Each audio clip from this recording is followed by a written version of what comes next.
Thank you, Kari. The Korean markets are trading lower today, but we are seeing a major rebound for the shipbuilding sector this morning. Analysts had been expecting a weakness in the local shipbuilding sector well into the second half of this year, and this forecast remains unchanged given that second quarter numbers really came in below market consensus. But the two names that were hit the hardest, Samsung Heavy and Daewoo Shipbuilding and Marine, these two almost wrote down 3.1 trillion won during the second quarter. But now we are seeing this rebound coming on the back of news that Daewoo Shipbuilding and Marine may be planning some drastic restructuring measures starting next month.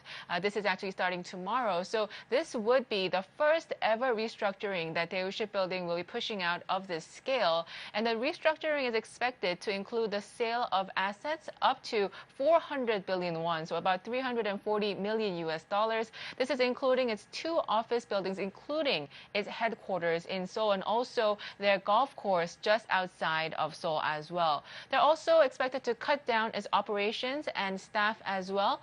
They are expected to be cutting 30% of their employees and workforce, including high-level officials.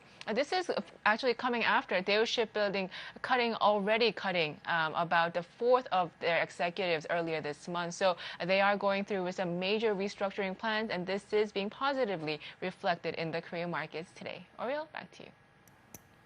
Okay, June, thanks so much for the update.